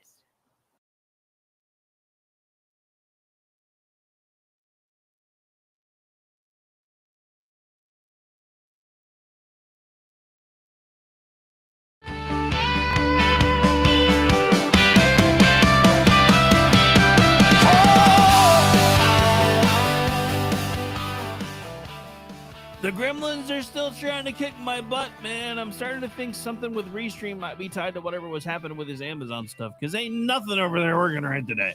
But we're here. We're live. We're going to get through it. We got about 20 minutes left in the show, so you only got to put up with this train wreck for a little bit longer. Sean just made an excellent point, because the polling is going the wrong direction for the Democrats, no matter how much they want to spin it. There's actually been a 1% bump on the Republican side. So any improvement in sentiment during a shutdown, as he just put it, is pretty much unheard of. So not to steal his lines, but they were good ones. So yes, appropriated without apologies. Welcome back into the program, ladies and gentlemen. All right, so we got to talk about this part, because this we're gonna leave the show with a bit of a fastball, in my opinion. This is from Jen Psaki just the other day. So here we go. I think the little Manchurian candidate, J.D. Vance, wants to be president more than anything else. Yeah. I always wonder what's going on in the mind of his wife. Like, are you okay? Please blink 4 times. Yes. We'll come over here. We'll save you. And that he's willing to do anything to get there. And that your whole iteration you just outlined, I mean, he's scarier in certain ways. He's smarter. In some ways. And he's young. Yeah, and ambitious. And agile in the sense that he is a chameleon who makes himself into whatever he thinks the audience wants to hear from him. Now, what's also true, though, is J.D. Vance is not, he's in some ways goodish on paper if you like what he believes in. I don't know. But I don't know that he can take the whole movement with him. No way. I don't think so either. There's no riz. It's got no riz, right? None. And he just is a little odd. And so Trump's odd in a different way. So I'm skeptical of that. So yeah, he's got to. I mean, everything going on right now, and I think we have to be very clear-eyed about this, is about trying to manipulate the public around elections. And all right, so the interesting thing about this is not that they're attacking Vance. I find it interesting that she's attacking Vance's spouse, because this proves one thing. Feminism for awful, affluent, female, white, liberal people is only about affluent, white, female, liberal people, not people of color, because there is no feminism for people of color, apparently, because hey, let us know if he's holding you hostage. Now, what she's saying about Vance is bad enough. Adding that layer in makes it even worse, because Vance is probably one of the closest things to a rags to riches story we've had in this country in a very long time. came from a background that wasn't so great, pulled himself up by his bootstraps, went to college, got into the military, and is now the vice president, has written a book outlining some of the things that he put himself through, that he did to get himself where he is, that became a Netflix streaming sensation, despite how much the left seems to hate him. Because doing that on Netflix alone was no small feat. Let's face it, Netflix has kind of become another leftist bastion, but I think those are slowly dying and people are starting to understand it. The only one that doesn't seem to have gotten the memo yet is Disney, although they're starting to, because their bottom line continues to be impacted. But we'll see. But yeah, this is just nuts to me that this woman who, is a washed up, now part of a network that doesn't even really exist anymore because it's been spun off and rebranded. So we'll see how long it lasts. I have a feeling our numbers are probably going to be better than theirs. But that's a completely different story. But look, the fact is the Democrats are terrified of J.D. Vance for everything that they just said and everything she just said about him being a chameleon and everything else. They're projecting what they normally do back onto this guy to try to scare their own folks. Because this is how it works with the Democrats. Everything is projection. Everything you hear them say is usually only being said because that's how they feel their side would do it. Just like everything they ever name a particular bill before it becomes a law is usually the exact opposite of anything that it ever does. We've been talking about that all show with the Affordable Care Act, which without continued government intervention would become absolutely unaffordable. And again, if the commie wins in New York City, they're going to take the mask off about it and just start openly pushing for Canadian-style healthcare.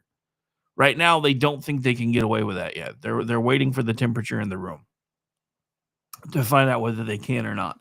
In my professional opinion, take that for what it is. So on the way out the door, let's talk about this real quick. There is another woke industry that's coming to a screeching halt. In the age of Trump, it's a pretty sure bet that the years of the Biden administration will go down in history as some of the worst for America. Besides having a president who was mentally incapacitated, a massive influx of illegal aliens, and a lagging economy, it will also be known for some of the most ridiculous social practices ever, at least for a while. The concept of being woke turned Americans into frightened wussies, too afraid to communicate with each other in any meaningful way. But now, as Donald Trump ushers in the golden age of America, another silly element of woke is hitting the bricks. Corporate DEI is officially in decline. New job postings for DEI-related roles plunged far below their peak and even pre-pandemic levels, according to recent information.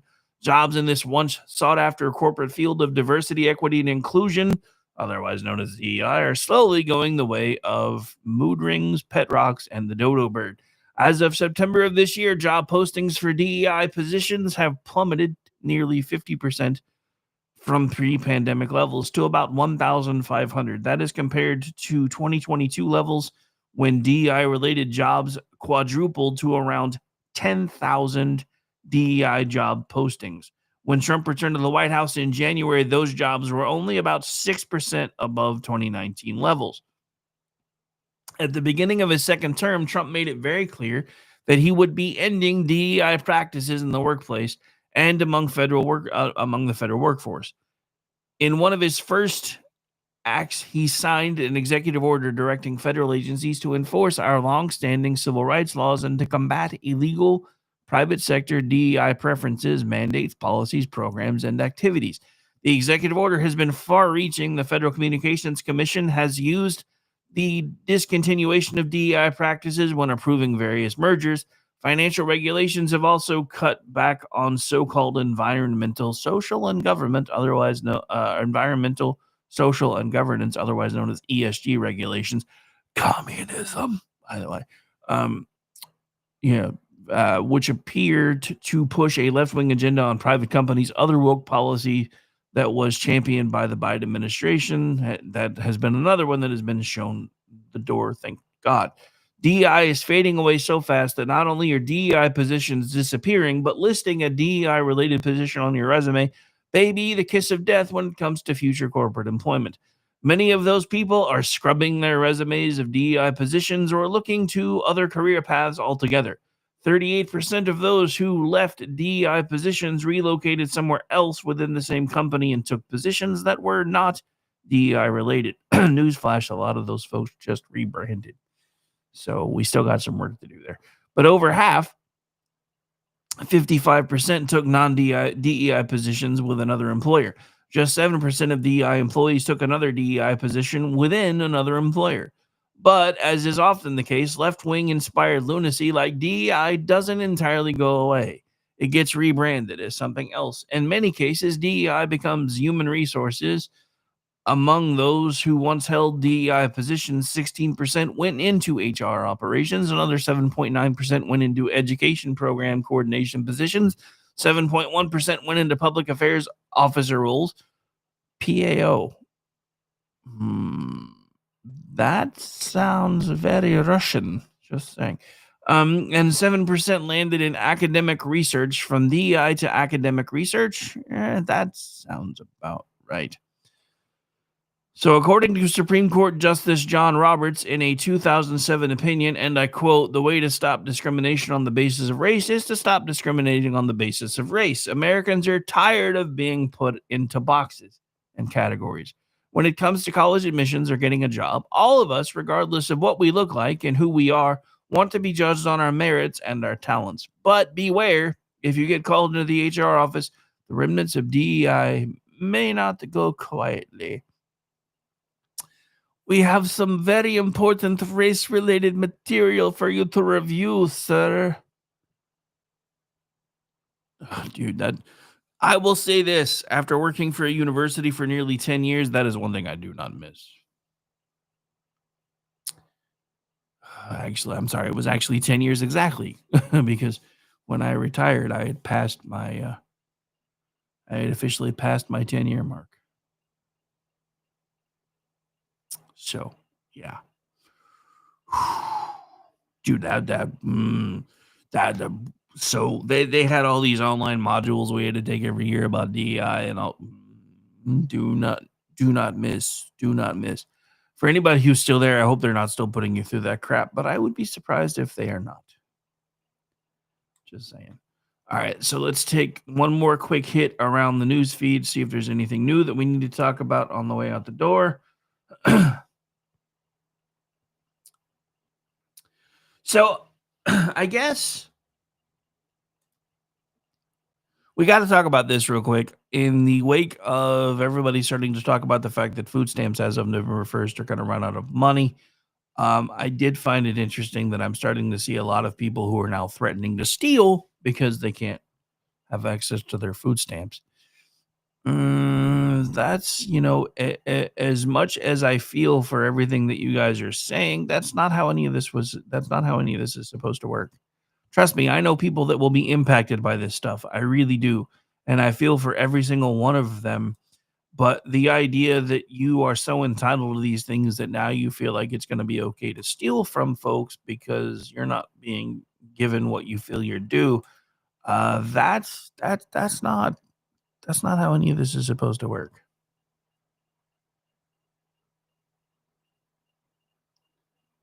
Yeah,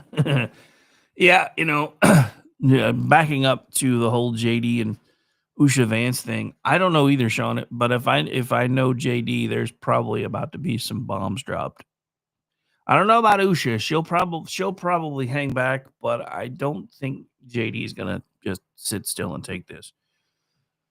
I would be really surprised if he does. But back to the no king things as we get ready to round out the show. Of course, we gotta end on the no kings and do a lap back to the shutdown. Scott Jennings. we got to play this. All right, should be on the screen for you guys now, and here we go. Why shouldn't the president use a made-up video to respond to a rally that has a made-up reason? I mean, it's a non-existent reason. We don't have a monarchy in this country. We have a presidency won by Donald Trump, who won the popular vote, who won the Electoral College, who won all the swing states. We have a democracy. People voted, and they elected the president, and the only thing they're mad about is that he is lawfully executing the office of the presidency and enforcing laws that have been on the books for a long time. So he made up a video. They made up a reason to have a rally. And I think it was kind of funny, to be honest with you. I would point out, though, they would have had a better use of their time this weekend knocking on doors in Virginia or New Jersey than, marching around the mall or whatever in crazy cat costumes this weekend. You're criticizing these people who went out to, be Americans and say they love their country and want their president to listen to them. That's not a good use of time. That's outrageous. Well, no, I mean, normal people were spending time with their family and watching college football. I don't care how they spend their time. If they want to go out, if they want to go out and if they want to go out and protest, be my guest. They're welcome to do it, and I don't really care whether they do it or not. But I just happen to think if I were Democrats, I would rather have directed that energy into the campaigns that are going on this year instead of marching around the way they did. But listen, you guys spend your time however you want. It's a free country, not a monarchy. Karen? Oh, God. Was her name really Karen?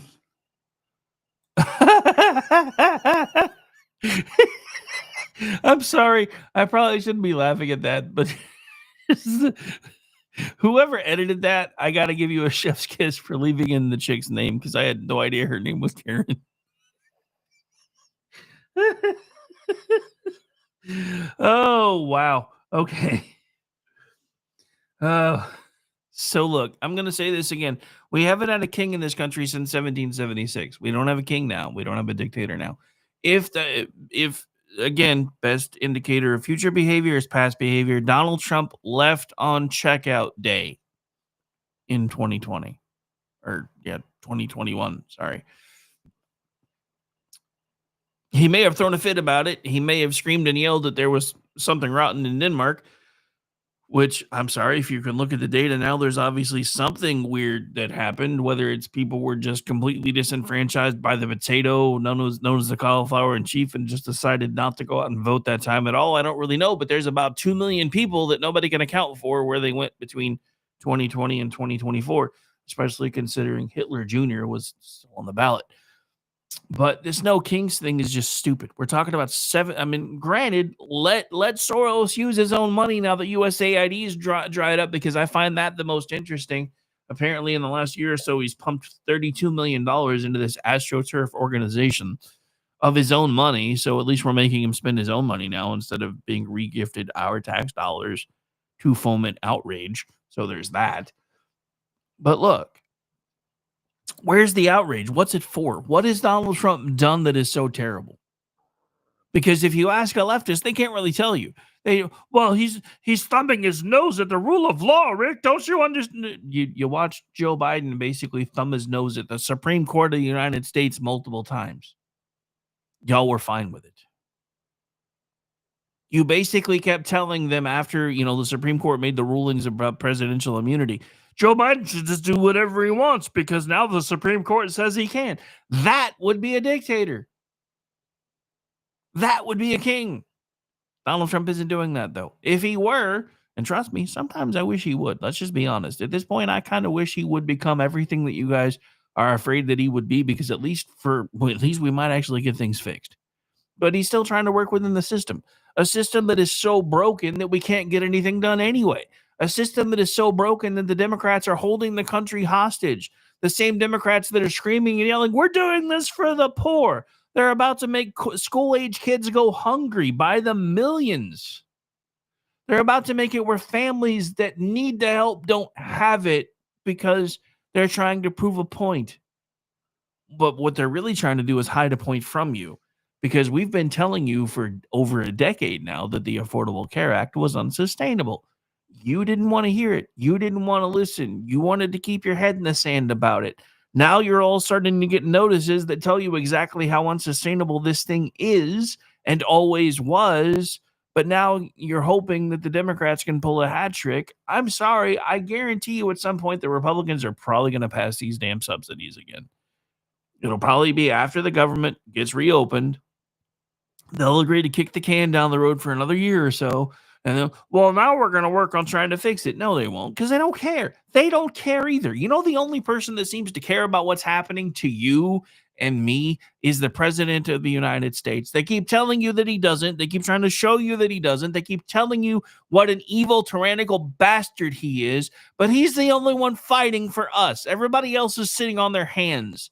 Yes, I give John Thune a little bit of credit. Yes, I give Speaker Johnson a little bit of credit because they've been holding to the message. But trust me, if Trump wasn't in office, they would have folded 2.5 weeks ago. Trump is the one telling them to hold the line because this isn't fair to me, it isn't fair to you, and it isn't fair to the rest of the American people to keep having to throw cash at this thing over and over and over again that we don't have and we can ill afford. And that's the truth of it, ladies and gentlemen. We're going to leave you with that final thought because we are pretty much out of time. But I want to remind you of this on the way out the door. Anything the Democrats are telling you, start looking in the opposite of what they're telling you. Start doing your research, taking the opposite premise. I promise you will find a light at the end of the tunnel because everything they tell you is a lie. At least with the Republicans, 50-50. I don't have any faith in them either. I don't. The only person that's been fighting for us from the moment he stepped off the escalator, and I wish I would have seen it in 2015, 2016, because I would have been a 3-time Trump voter if I had been able to see it. But I couldn't see it at the time because he was so different than anything else that we'd had in front of us. I was a Goldwater Republican in the Reagan era, and I could kick myself for that. Because he's been the only one fighting for us. And they've tried to murder him twice. They've indicted him how many times by creating charges. Dude is still technically, by their standards, a convicted felon because they made up charges. And now they're yelling because he's weaponizing the government. No, he's not.